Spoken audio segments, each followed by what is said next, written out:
Hey basketball coaches and basketball players, my name is Alan from Al's Basketball Training, and today I'm going to talk to you about the lines on the basketball court and what each one really does. At least the main ones. Let's get down to the clipboard, let's check out each one of these lines. This is exciting stuff. Okay, so the main lines you're going to really need to know is the sideline and the baseline. Now the sideline, just like the namesake says, is along the side, while the baseline is along the base, the ends. So whenever your coach says, hey, I want everyone on the baseline, that is that baseline. This is also the other baseline. This is the sideline, and that's the sideline on this side. Now, another major line you're really going to need to know is the half-court line. Now, I know in some younger leagues or some more beginner leagues it has different meanings, but I'm not going to be going over that today. I'm going to be going over the main reason and explanation of what the half-court line really is. So, for example, you are the red team and you are trying to dribble the ball down court and score on that rim. Once you have gotten past that half-court line, you cannot go back over the half-court line in reverse, or else it's called an over and back. So if you step out of bounds, which is outside of the baseline or sideline, and then if you step over the half-court line and back, those are all turnovers. Even if you step on the sideline or on the baseline, that is still out of bounds. If you pass over the half-court line and your foot touches the half-court line again, in most cases, that will be called an over and back, and that is a turnover. The next major line that you're going to hear is called the free throw line, which is this line and that line on either side of the court. Now, if you get fouled when taking a shot, you will be getting shots from the free throw line. If you take your shot and you miss your shot and you got fouled, you get 2 shots from the free throw line. And if you took your shot, made your shot, and got fouled, you get 1 shot from the free throw line. Now, if you took a 3-point shot and you got fouled and missed, you now get 3 free throw shots. So that is what the free throw line is. Next is the side of the key. So this whole box right here is called the key. Now, you're not going to be, at least the younger age, going to be having such a wide key. You're going to be seeing a key that is this size on your basketball court unless you're in the NBA. Now, what this area of the court does is state that on offense, you're only allowed to be in the key for 3 seconds. It's called the 3-second rule, or 3 seconds in the key rule. And what that means is when you're on offense and you've dribbled the ball down the court, or let's say you're in the key and somebody passed you the ball, or somebody never passed you the ball, but you're on offense and you're inside the key. If the referee sees you and he starts counting, and he's not going to be counting out loud, he's going to be counting with his hand. And if once he counts to 3 and he blows his whistle and he says 3 in the key on you, that means that you just got a turnover for your team. Meanwhile, on defense, in some leagues, you also cannot be in the key for more than 3 seconds.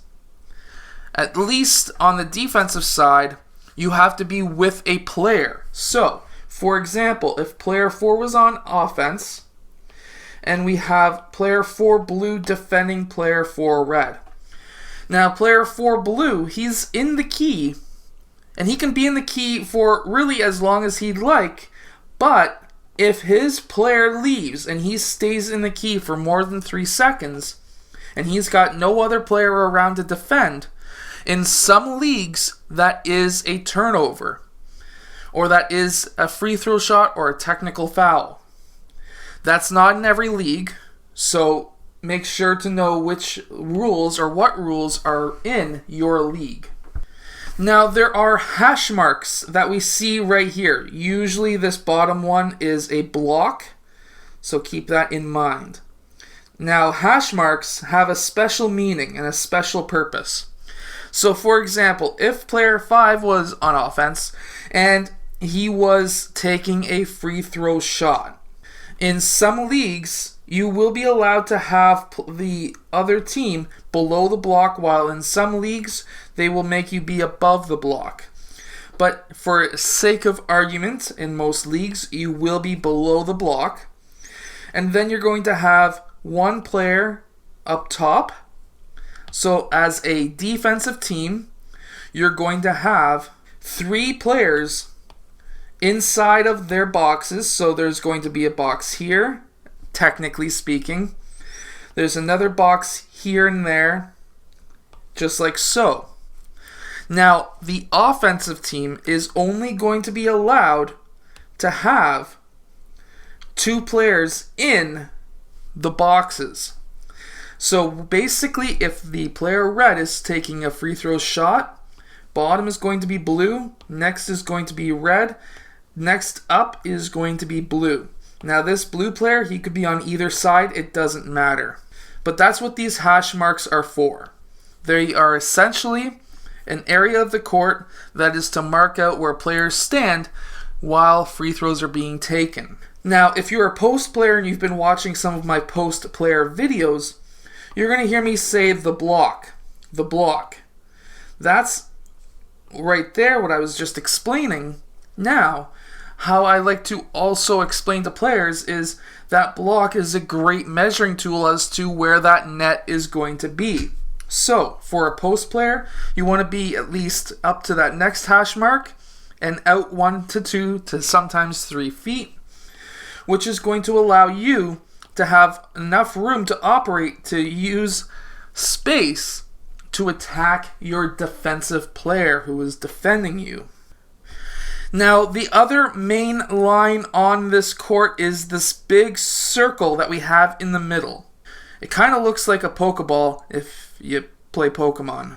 I used to when I was a kid, so don't make fun of me. Anyways, so what is this circle used for? Well, that's the jump at the beginning of the game.